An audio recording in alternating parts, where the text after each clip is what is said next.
Hi, welcome back to Happy Home Crazy Mom. And today we're going to talk about one of the 3 lessons I learned last year. My 3 take-home messages from 2018. And it seems cliched, I guess, but it's so true. And I guess, internalized a little bit deeper right now. And it's that happiness depends on what happens inside of you and choices you make inside and that happens outside of you. And I know you can see so many examples in history. People in concentration camps were able to rise above. Viktor Frankl. But I guess until you apply it to your own life, it really doesn't mean anything. And the reason why I think that this is important for a happy home is because if you, as a crazy mom who has so many challenges and so much stress and kids aren't responding and the house is dirty and nobody cares except for you, and you just have this huge victim mentality, which I have had for such my whole life. And I didn't realize it, I guess. But just that, like, oh, I can't believe they're doing this. And that's, it's making everything bad. And I know what's best for the home. And why can't they just listen to me? And I don't know if you've had these kind of attitudes, but this is part of what lends to my craziness. And one thing that, and my family doesn't respond. Imagine that. Even though they love me and they profess to love me, and sometimes I'm sure they don't as much as other times, they don't respond to that. They don't jump in and help. Well, sometimes they will, I guess, but it's normally an unhealthy thing. It feels unhealthy. I feel like they're kind of, okay, I got to help because otherwise mom's going to be unhappy. It's not been a healthy dynamic. And so there's been different situations the last few weeks, partly with my adult children and partly with being tired of everyone whining and feeling like when I'm asking people to do things, they're like, okay, I'll do that. Or you ask people and they're interrupting, like, okay, I'll help you. And so what I've tried these last few weeks, and it's brought me a lot of peace, so maybe it could help you too, is I've tried doing things because I want to do them. As I go through the home and I would be up at late at night cleaning and nobody's helping me and yada. I decided I'm going to clean because I want to. And I think this is a recurrence of something I said before, but this last couple weeks I've really tried to apply it more.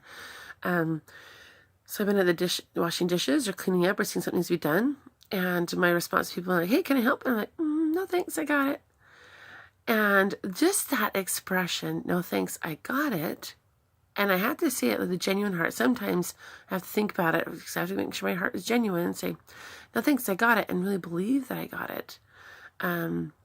It's been important. Now, this ties into my previous independence versus interdependence thing, even though it seems like it contradicts it. Because what I'm creating is I'm breaking some unhealthy dependence things. My dependence on my happiness earlier is if we got this job done and if everybody was helping and, everyone was pulling their weight, that would make me happy. I was dependent on them for their happiness. And so I have to go through a phase of independence to realize I'm not dependent. My happiness is not dependent on that, if that makes sense. And it's a weird nuance. I'm not going to try to label it anymore. I just want you to go with this feeling here that I've captured, because sometimes words aren't adequate, and that's something I'll talk about next. And we depend on words sometimes for understanding, and sometimes that understanding is just not going to happen. But anyways, again, next video. So what I've done this last couple of weeks is I would be cleaning the kitchen or I'd be getting ready to go somewhere. And I used to have these expectations. I've got to be there on this time. And if people don't do this, then we're not going to be on time and it's all their fault. And I'm working as hard as I can and nobody's helping me. I don't know if this sounds like it. It sounds familiar. And so I come, do you need any help? And every once in a while, when it really feels right, I'll say, well, this is what I'm doing. I am doing this project right now. And if you want to find some way to engage in that, you can. Giving them the option of looking for themselves and seeing if there's some way that they want to contribute. There are generally times when things can be done that people don't know about, like the Redbox video needs to go back and nobody else knows is due, right? And that's something I'm going out the door with the Redbox, and my husband's like, hey, can I take the Redbox there for you? I didn't realize we still had it. Yeah, sure, I hate driving. Go take it, please. So just things like that. There are times, but they're very rare. Very rarely these last couple of weeks. So I said, yeah, here's a job I need you to do. And what I've realized that's done is I was taking ownership for everything that was happening in our house. And my kids have been bought into it. Well, my husband not so much, but my kids bought into it that I was responsible for the cleanliness. Mom was responsible for the happiness. Mom was responsible for the order. Mom had the big picture. And so I need to just trust Mom with that big picture. And yes, there are nuances of that are true. But they were dependent on that. And I was raising a bunch of people who, they could see needs. They did. But deep down, I felt like there wasn't ownership over how the environment was. And so it's interesting because a key to letting them have ownership, and I've seen it, and those that really wanted to help, they'll look for ways to help. And they've been doing things I hadn't even thought of, and more than I probably would have asked them to do. And no, I'm not doing this to manipulate them. That is not why I did this. I did this because I felt unhealthy with asking them to do things. I felt that I didn't like the relationship we had. I felt that it was uncomfortable, and I wanted to find some peace there. So being selfish is better than being manipulative, I think. And so I was finding peace. I was realizing, hey, I could do the work to make things done, and I was glad to do it. I could stop washing dishes, and life would go on, and it'd eventually get done, and it was okay. I didn't have to straighten up the little things in the house, in the kitchen, in the front room, whatever.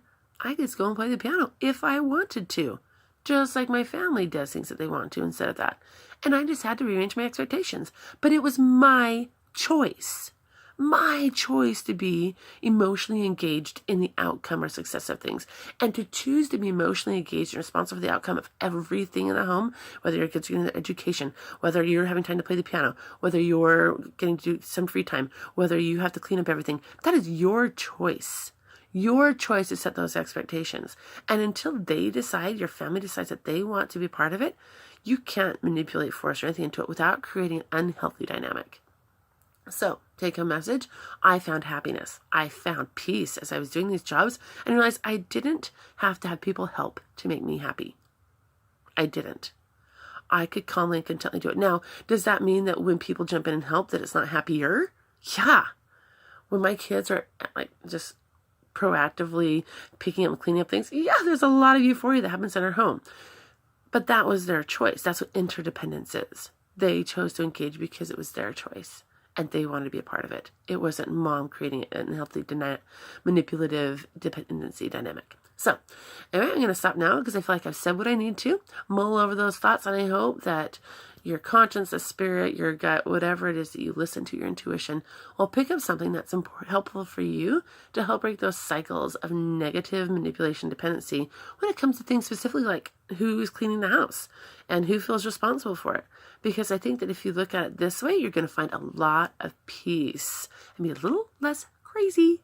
So that's the hope. Take home what you want from it. Please share anything you have that you learned that makes you your home a little happier, and you maybe a little less crazy, or embrace the craziness. So anyway, take care until next time. Of Happy Home Crazy Mom.